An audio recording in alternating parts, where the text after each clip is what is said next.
너희에게 평강이 있을지어다. 아멘.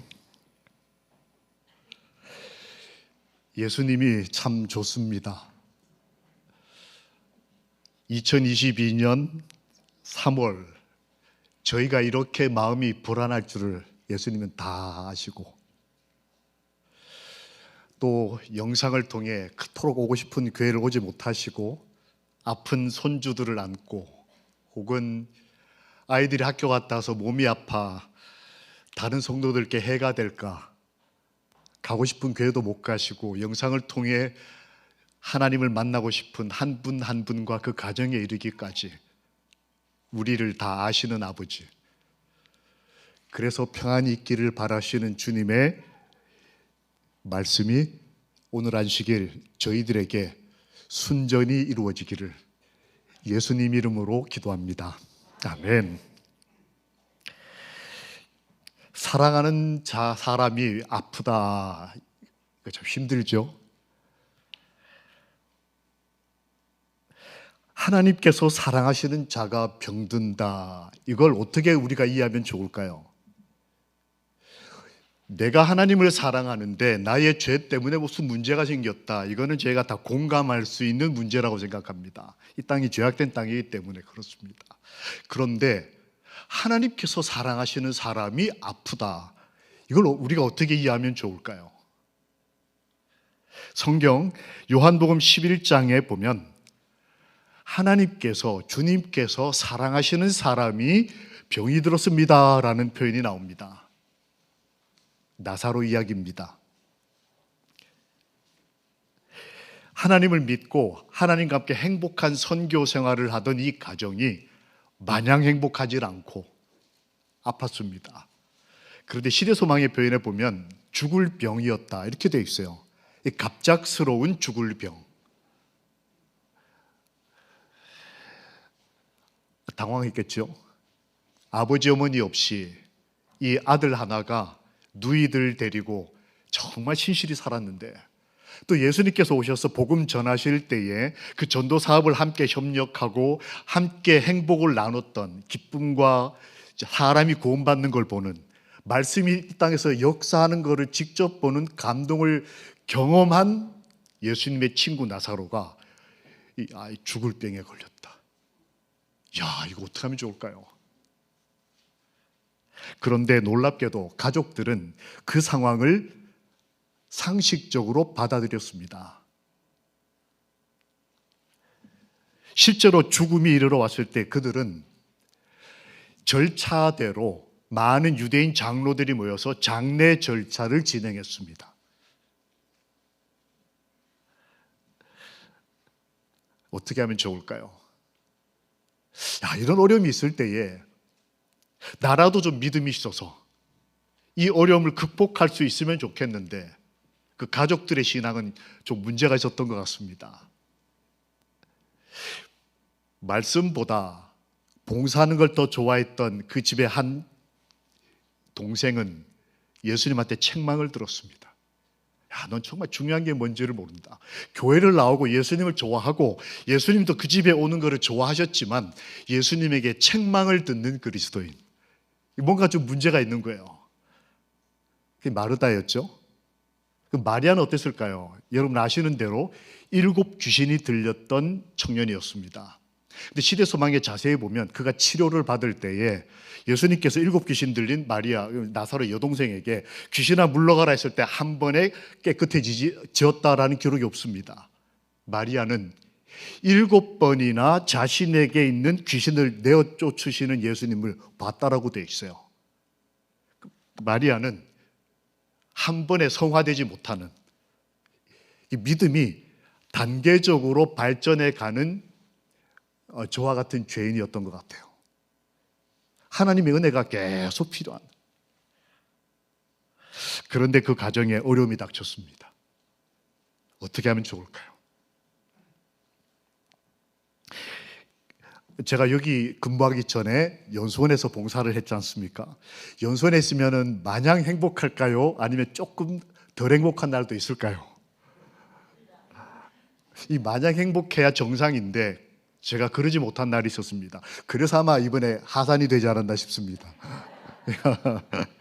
이 10년을 있어도 변화가 안 되는 이 죄인이가 어떻게 하면 좋겠습니까?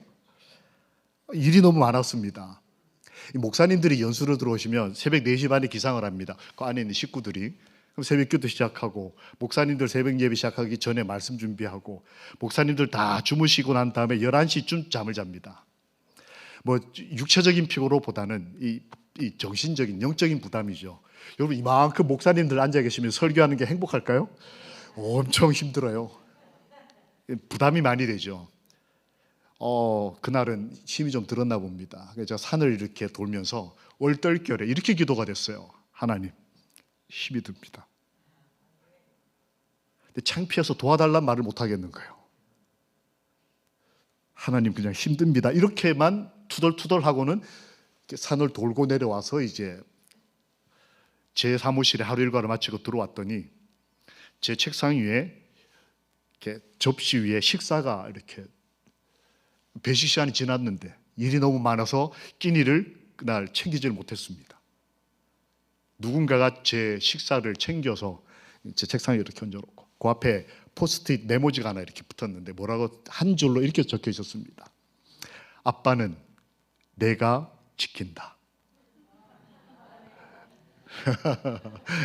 지난주에 왔던 아이, 제 딸아이 있지 않습니까? 이 아이가 학교를 다니다가 이제 방학 때쯤에서 연수가 진행될 때 아빠를 돕기 위해서 와서 자원봉사를 이렇게 뭐 피아노도 좀 이렇게 하고 뭐 이렇게 봉사를 하고 있는데 가만 보니까 아빠가 정신없이 왔다. 밥도 못 먹는 겁니다. 그러니까 챙겨가지고 와서 아빠 식사를 이렇게 챙겨놓고는 메모에다가 아빠는 내가 지킨다. 제가 그 메모를 버릴 수가 있었을까요?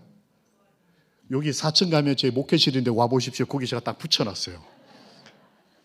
사실 누가 누구를 지킵니까? 여전히 제가 아이를 먹이고 입히고 지키고. 그런데 그날 아빠는 내가 지킨다라는 이 표현이 내 마음에 막 설레게 만드는, 코가 벌렁벌렁하는 아까 안겨 때 말이죠. 코가 벌렁벌렁하면서 인사하라고 했더니 제가 목회막 나왔을 때 이 동조안을 이끌고 계시던 최고 우리 지도자들 두 분 목사님, 원로 목사님, 최 목사님과 이 목사님, 저 어른들께 서로 마주 보시면서 윙크하시고 코를 벌렁벌렁 용기가. 내가 지금 힘들다고 하는 것, 아프다고 하는 것, 그때가 예수님이 나와 내 가정에 가장 가까이 오실 때. 고통 그 자체는 문제가 아니다. 왜 고통하는가라는 절규와도 같은 질문에 대해서 해답이 없는 것이다 라고 니체라는 사람이 말을 했습니다. 니체는 하나님을 믿지 않는 사람이었어요. 아주 박식한 사람이었습니다. 그의 철학은 지금까지도 많은 사람에게 영향을 미칩니다. 그런데 그에게는 하나님이 없었기 때문에 고통에 대한 답을 찾지를 못했어요. 진짜 고통은 이 코로나가 아니고 이게 왜 왔는지에 대한 답을 못 찾는 것이 인류의 고통인 것입니다. 그런데 우리는 그걸 알아요. 이 가정이 어려움에 빠졌을 때 예수님께서 말씀하십니다. 마르다야, 마르다야. 아담아, 아담아. 이렇게. 아브라함아, 아브라함아. 성경에 보면 예수님께서 2번씩 부른 사람이 몇 명 나옵니다. 한번 이렇게 해보시면 특별할 때 하나님께서 사람을 2번씩 이렇게 부르셨어요. 그런데 신약 성경에서 예수님이 2번을 거듭 불렀던 사람, 죽었다 깨어난 나사로도 아니고 예수님에게 향유옥합을 바쳐서 유명한 그리스도인 여성상이 된 마리아도 아니고 마르다였어요. 가장 힘들 때, 오늘 같은 안식일, 마르다야, 마르다야. 오늘 안식일 우리 주님께서 내 이 아픈 아이를 안고 있는 우리 장로님, 할아버지, 할머니, 또 우리 아이들 때문에 같이 아프지만 교회 오고 싶지만 오지 못한 우리 성도님들, 또 우리가 알고 있는 그 사랑하는 사람들의 이름을 우리 주님께서 불러주실 것을 믿읍시다. 아멘. 너가 많은 일로 근심하나. 예수님이 그러셨습니다. 근심하지 말라. 이때 목소리를 제가 흉내를 냈는데 여러분 이게 부드럽게 들리셨습니까? 시대소망에 보면 마르다야 마르다야 이 목소리를 엘렌 화이트 이렇게 썼어요. 온화하고 참을성 있는 그리스도의 목소리로. 아주 부드럽고 이 믿음이 없고 혼란 가운데서 어쩔 줄 몰라 하는 그 한 그리스도인에게 온화하고 오래 참는 마음으로 마르다야 이렇게. 우리 주님은 참 좋으신 분입니다. 이렇게 불렀을 때에 마르다에게 정말 필요한 게 뭐였을까? 이런 어려움에 처했을 때 우리가 어떻게 반응하면 좋을까? 어떻게 우리 가족을 회복시킬 수 있을까요? 아마 이 가운데 계신 어떤 어른들께서는 저기 광주에, 서울에, 인천에 시집가고 장가가서 살고 있는 아들네 집에, 딸네 집에 손녀가, 손자가 이번에 학교 갔다가 걸렸다는데 걱정스러운 마음으로 오신 할아버지도 계시고 할머니도 계시고, 이때 우리가 어떻게 하면 좋을까요? 여러분이 오늘 선택하신 것처럼 요한복음 11장 20절에 이렇게 기록되어 있습니다. 마르다가 예수께서 오신다는 소식을 듣고 나아가 맞이하였다라고 표현되어 있습니다. 오실 때까지 내가 있는 자리에서 기다린 것이 아니라 마석교회로 나아가 예수 그리스도를 영접하였다. 이 시대에 우리에게 필요한 믿음이 무엇일까요? 때로는 앞으로 한 걸음 나아가는 것이 필요합니다. 예수님의 재림을 기다리는 사람들입니다. 그러나 일상 삶에서 오시지 않는 예수님을 기다리는 것만으로 우리 삶이 안정되지 않을 때 선택할 수 있는 또 다른 적극적이고 신실한 믿음의 표현은 한 걸음 주님께로 나아가는 것입니다. 마르다는 예수님께서 오신다는 말을 듣고 곧 나아가 맞이하였다. 이 표현을 다른 복음서에서는 영접하였다라고 표현했습니다. 여러분 기억나십니까? 예수의 이름을 믿고 그분을 영접하는 자는 하나님의 자녀가 되는 권세를 주셨다. 예수님께서 재림하실 때에 혹은 내가 처음 예수님에게 믿음을 표현할 때만이 아니라 가장 어렵고 힘들 때, 하나님께서 사랑하시는 자가 병이 들었을 때에 이 교회가 회복되어야 할 때에 우리가 할 수 있는 것, 오늘 여러분 하나님께로 잘 나오셨습니다. 이렇게 하는 것입니다. 주님께로 나아가 주님을 영접하는 것. 예수님이 얼마나 기분 좋으셨을까요? 죽음이 가득한 집에서 나와. 나사로가 무덤을 나오기 전에 마르다가 먼저 그 죽음을 박차고 나아가 예수님을 믿음으로 붙들었습니다. 이걸 선지자는 이렇게 썼습니다. 주님은 나사로의 집에서 진심 어린 환영과 순결하고 거룩한 우정을 발견하셨다. 진심으로. 환영을 하는 것이 그냥 이렇게 집에 들어오시는 것 환영하는 것을 넘어서서 내가 앞서 나가서 환영하는 것입니다. 예수님은 그 진심 어린 환영을 발견하셨다. 그리고 위로를 받으셨다. 이렇게 되어 있더라고요. 하나님의 아들이 한 여인의 환영 때문에 위로를 받으셨다. 이것을 헨리 크라우드라고 하는 한 신학자는 이렇게 썼습니다. 현대 기독교인들은 예수님의 임재를, 예수님이 함께 계신 것을 의식하는 법을 배워야 한다. 우리가 지금 현재 살아가면서 겪게 되는 행복 혹은 불행 혹은 즐거움 혹은 고통, 이런 것들은 우리와 함께 계시는 예수님의 임재를 경험할 수 있는 최고의 순간들이라는 것을 믿으라는 것입니다. 기다림보다 중요한 것은 이 순간 하나님 앞에 나아가는 것이다. 이것을 시대소망 525페이지에는 이렇게 기록합니다. 먼저 예수의 발 앞에 앉게 하라.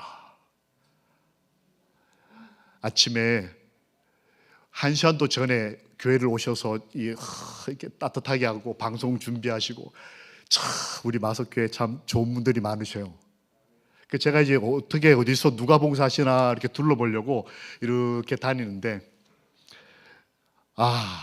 일찍부터 와서 주차를 도우시는 분, 환영을 하시는 분, 또 필요에 따라 필요 물품들을 이렇게 준비하시는 분, 먼저 하나님 앞에 앉기를 초청하는, 하나님의 음성을 듣고 한 분 두 분이 모이실 때 주님은 우리와 우리 가족과 이 교회의 고통을 끝내주실 것입니다. 두 번째로 마르다가 행동한 것은, 어렵고 힘들 때에 그는 요한복음 11장 27절에서 한 가지 고백을 합니다. 예수님께서 이렇게 설교하셔요. 예수님이 마르다에게 어떤 설교를 하셨을까요? 마르다야, 나는 부활이요 생명이니. 여러분, 재림 포천 이 재림 묘지의 묘비에 가장 많이 인용된 성경절이 바로 그 성경절입니다. 그런데 그 위대한 기독교회의 최고의 복음의 진수 중에 하나인 그 부활 소망을 누가 처음 설교를 들었을까요? 마르다였어요. 예수님이 마르다에게 설교하십니다. 나는 부활이요 생명이니. 근데 그렇게 설교를 끝내지 않으시고 끝에 한 가지를 물으셨습니다. 나는 부활이요 생명이니 쭉 하시고 난 다음에 끝에 너가 믿느냐? 라고 물으셨어요. 여전히 오빠는 죽은 채로 나흘이 지났습니다. 여전히 사람들은 상식적으로 행동하고 있었습니다. 코로나니까, 사람이 죽었으니까 이렇게 하는 거라고 생각하고 와서 울고 있었습니다. 마리아조차도 울고 있었어요. 그런데 마르다는 주의 말씀을 듣고 이렇게 대답합니다. 요한복음 11장 27절. 내가 믿나이다. 생명을 주신 예수께서 내가 부활이고 생명이라고 설교하실 때에 마르다는 내가 믿나이다. 여러분, 우리 예수 그리스도를 믿을 뿐만 아니라 주님께서 우리에게 언약으로 주신 이 주의 언약의 말씀을 믿읍시다. 내가 믿나이다. 이건 실제 생활에서 경험적으로 선택해야 할 실제 삶인 것입니다. 죽음과 상식이 대세를 이루는 시대, 그저 내 몸, 내 생명 내가 지킨다고 생각하는 시대. 그런데 일상 보건 생활은 성실히 하지만 결정적인 믿음의 시여자는 하나님이십니다 라고 믿음을 고백하는 사람이 진정한 지성인이요 그리스도인인 것입니다. 예수님의 말씀이 비웃음을 받는 시대, 요즘처럼 이 한국의 기독교회가 이상한, 참 전쟁 때도 이러지 않았을 겁니다. 그죠? 그런데 이런 때에 우리 재림교회, 특별히 마석 하늘 성도들은 나는 여전히 예수 그리스도를 믿는다. 그분의 말씀에 내 가족의 모든 것을 의지하는. 그리고 이렇게 고백합니다. 주는 그리스도시요 세상에 오시는 하나님의 아들이심을 내가 믿습니다. 이 재림신앙이잖아요. 재림신앙. 오빠가 죽고 그것도 오빠 살려달라고 여러 번 예수님에게 요즘 말로 하면 기도했음에도 불구하고 오빠가 그렇게 여지없이 죽음의 경험을 하는 그런 고통 가운데서도 그는 주님은 하나님의 아들이심을 내가 믿습니다. 영접하는 자, 곧 그 이름을 믿는 자. 사도 요한은 그걸 지켜보고 있었습니다. 그래서 그 삶을 다 지난 후에 성경을 기록할 때에 방금 전에 드린 사건은 요한복음 11장이지만 요한복음 1장에서 그의 인생을 뒤돌아보면서 그때 그 그리스도인 가정, 예수님을 나와 영접하고 가장 어려울 때에도 예수님을 믿는다고 고백한 그 사람이 바로 하나님의 자녀가 되는 권세를 누렸다. 앞으로도 그럴 것이다. 여러분, 평형수라고 하는 것이 있습니다. 이것은 배에 담아놓은 물을 뜻합니다. 이렇게 보시면 큰 배일수록 배 바닥에 물을 많이 담아놓고 다닙니다. 혹시 그거 아셔요? 왜 그럴까요?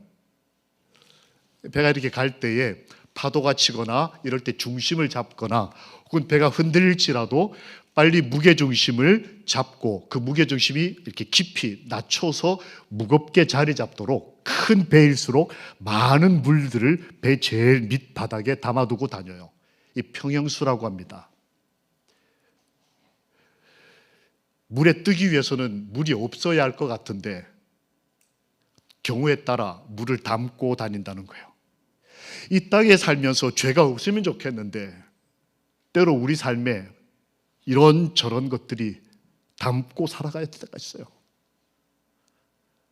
그런데 이 배가 그 평형수를 버릴 때가 있습니다.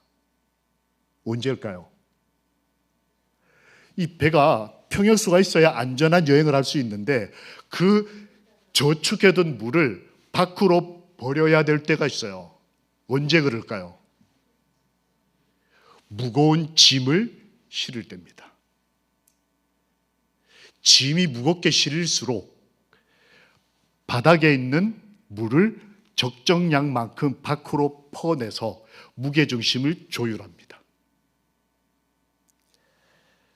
내 믿음은 내 인생의 무게가 무거워질 때 표현돼야 합니다. 내 마음속에 담아두고 10년, 20년, 30년에 걸쳐서 하나님의 은혜를 더하여 우리 삶에 축적되어 있는 그 믿음은 이때를 위함이 아닌가. 시대가 어렵고 가정이 위기에 처할 때에 내 안에 저 깊이 하나님이 뿌리 박아두셨던 말씀에 기초한 그 소중한 믿음을 퍼내서 가족을 마시우고 이웃을 먹이고 이 교회 안에 있는 우리 안에 있는 의를 창조하시는 하나님의 은혜를 함께 나눌 수 있는 그런 성도들의 사랑과 나눔이 넘치게 되기를, 인생이 무거울수록 나눔이 많은 그리스도인이 우리 모두가 되기를 주님의 이름으로 축원합니다. 내가 믿나이다. 이건 어려울 때 오히려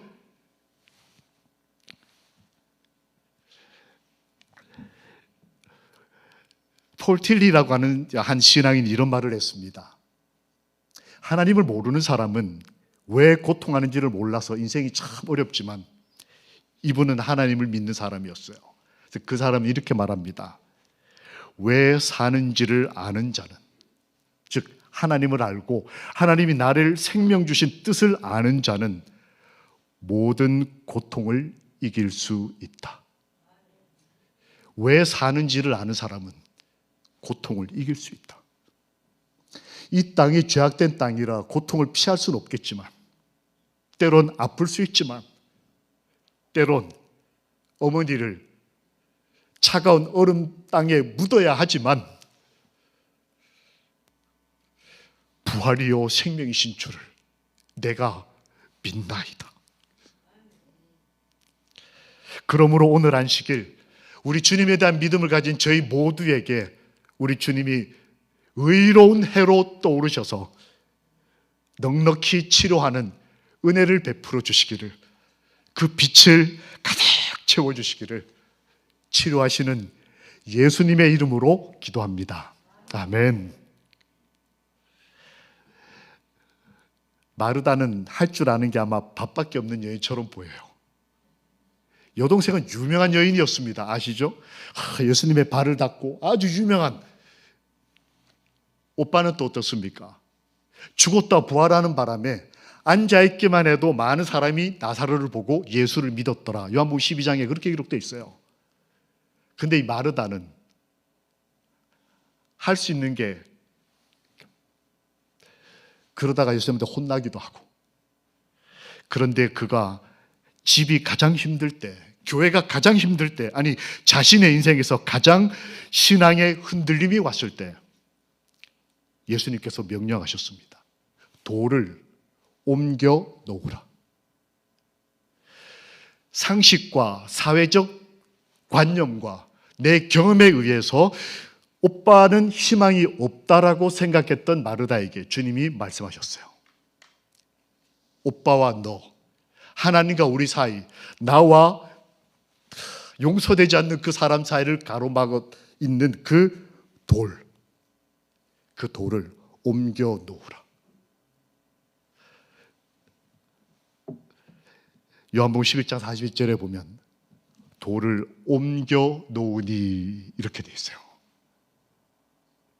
마르다는 처음에 옮겨 놓지 마세요 라고 가로막고 썼었습니다.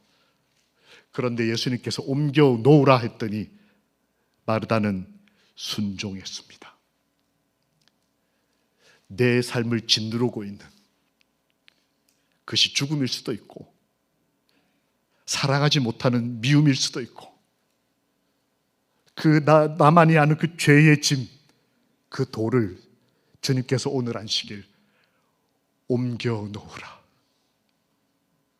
여러분, 우리 가정의 돌, 혹은 내가 하나님께로 나아가는데 방해가 되었던 그 어떤 거친 돌이 있다면 그것을 옮겨서 오히려 하나님이 나를 구원하셨다라는 기념비로 세울 수 있는, 하나님이 내 오빠를 살리셨다는 증거의 돌을 삼을 수 있는 하나님의 사람, 돌을 옮겨 놓음으로 주를 진정으로 만날 수 있는 자유를 얻게 되는 하나님의 사람들이 되시는 이 소중한 안식일 되시기를 안식일의 주인이신 예수님의 이름으로 기도합니다. 아멘. 나를 짓눌렀던 그 돌, 각자가 다 다른 것들을 가지고 계실 겁니다. 조용히 오늘은 그 돌을 좀 이렇게 내려놓고 평안하게 하나님 안에서 쉼을 얻으셨으면 참 좋겠습니다. 이렇게 마르다가 나아가서 믿음을 표현하고 자신의 인생의 돌을 옮겨 놓았을 때에 예수님께서는 은혜를 베푸셨습니다. 오셨습니다. 요한복음 11장 24절에 예수께서 오셨다. 그런데 이 예수님의 오심은 십자가를 각오한 선택이셨어요. 예수님이 나사로의 가정에 오셔서 나사로를 살리심으로 유대인들은 예수를 죽이기로 결정했습니다. 예수님은 그걸 각오하셨어요. 내가 마석교회 하늘 가족들을 살리기 위해서라면 생명을 바칠 수 있다.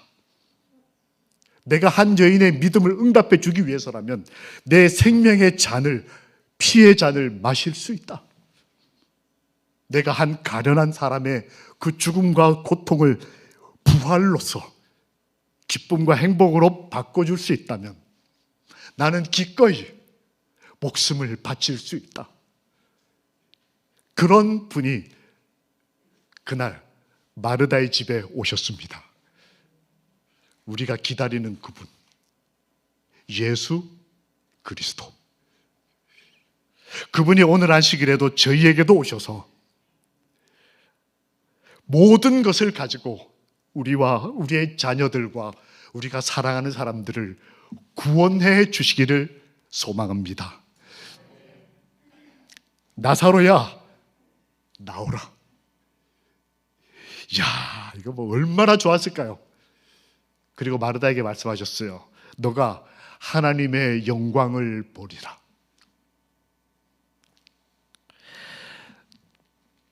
예수님께서는 그 가정에 오시는 분이셨습니다. 제가 얼마 전에 충청도에 있는 어느 한 모임에 가게 됐습니다. 겨울에 성경을 공부하는 모임이었습니다. 영하 10몇 도씩 내려가고 눈이 이만큼씩 왔을 때였습니다.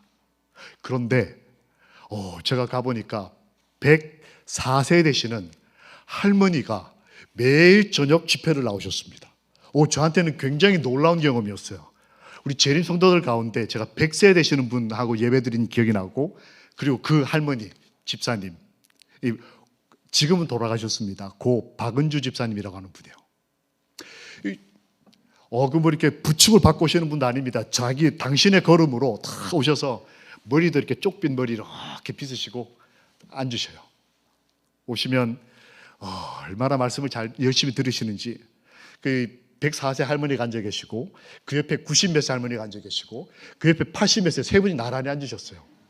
제가 설교를 하면 아이고 잘한다 그러시고, 또 뭐 하면 아멘 하시고, 아주 흥을 이렇게 돋구시는, 추임새까지 넣으시는 그런 분들이셨어요. 제가 지나가는데 90몇 세 되신 할머니가 이 104세 집사님한테 언니 그러시더라고요. 그 마을에서 100년을 같이 사신 거예요. 일제시대를 거치고, 한국 전쟁을 거치고, 보릿고개를 거치고, 그 못 먹고 어렸던 시절을 다 지내면서도 여전히 하나님을 좋아하고 살아가는 여인들이요. 참 마음이 좋았습니다. 근데 이분은 특이한 게 하나 있었습니다. 이렇게 제가 말씀을 이렇게 준비하면서 앞에 예배 전에 앉아 있으면 갑자기 이렇게 소란스러워져요. 그 뒤를 이렇게 돌아보면 그 할머니가 들어오시는데 앉아 계시던 70대 60대 장로님 집사님들이 한 10대 명이 우르르 일어나서는 나가서 이렇게 어른하고 인사를 나누셔요. 저는 이제 교회 상어른이시니까 이렇게 예의 갖추는 거다라고 생각을 했습니다. 근데 좀 다른 게 보였습니다. 제가 하루는 가서 이렇게 봤더니 장로님, 집사님 쭉 줄 서 있고, 이 104세 할머니가 들어오셔가지고는 주문해서 뭘 이렇게 꺼내서 이렇게 하나씩 주셔요. 저도 제일 끝에 가 서가지고 이렇게 하고, 이제 이게 뭔지 모르겠지만 이렇게 기다렸습니다. 하나씩 주시더니 이분이 저한테 딱 오더니 저한테 하나를 이렇게 딱 주셨어요. 혹시 뭐겠습니까? 사탕을 하나 주셨어요. 제가 평화의 동산에서 자원봉사를 한 적이 있습니다. 할머니들에게 사탕은 굉장히 중요한 보물입니다. 과일 같은 건 나눠 드세요. 왜냐하면 금방 상하니까. 근데 사탕이나 껌은 오래오래, 그래서 잘 안 주는 품목 중에 하나가 사탕이에요. 근데 이 104세 할머니가 교회를 들어오시면서 70대신 장로님, 할아버지 장로님한테 사탕 한 개, 집사님한테 한 개, 저도 하나 받고 너무 재밌었어. 할머니, 저 하나 더 주세요. 그랬더니 강사인데 하나 더 주세요. 그랬더니 아이고, 이 목사 생긴 대로 욕심 많네. 그랬더니 하나 더 주셨어요. 2개를 받고는 제가 좋다고 이러니까 갑자기 할머니가 제 어깨를 툭 치시면서 김 목사님, 안식일에 복 다 받아.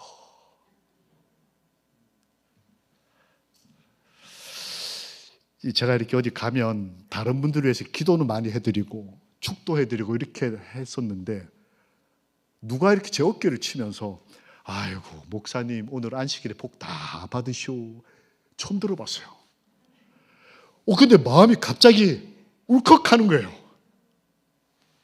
이게 뭐지?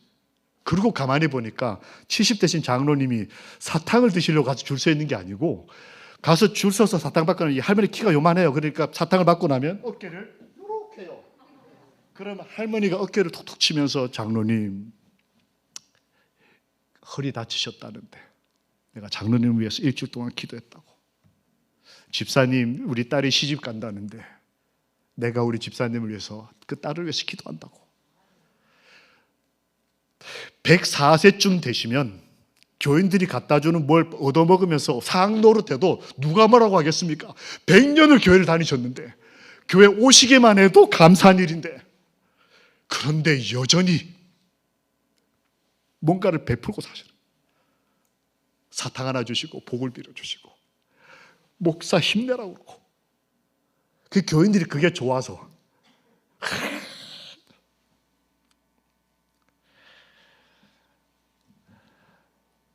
그 할머니가 일어나서 찬미를 조용히 눈을 감고 부르는 모습을 제가 말씀 끝나고 이렇게 보고 있으면서 아, 좋다.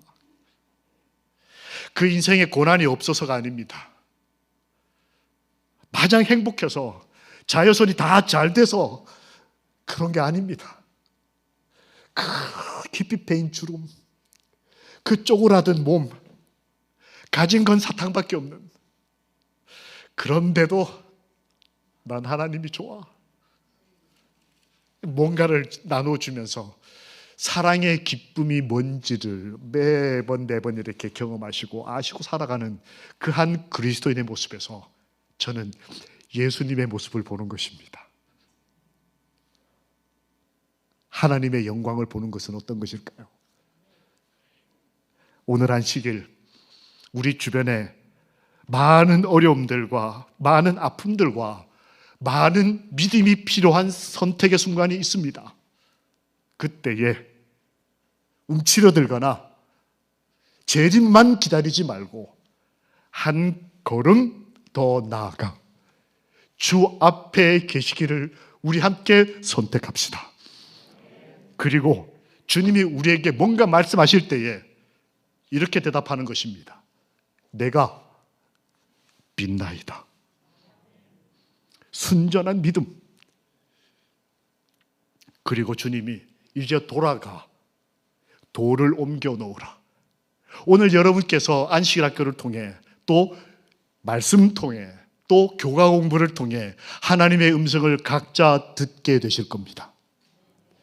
그 음성을 일주일 동안 순종함으로 회복과 감사와 하나님이 주시는 행복을 넉넉히 일주일 동안 경험하게 되기를 살아계시는 우리 주님 예수 그리스도의 이름으로 축원합니다.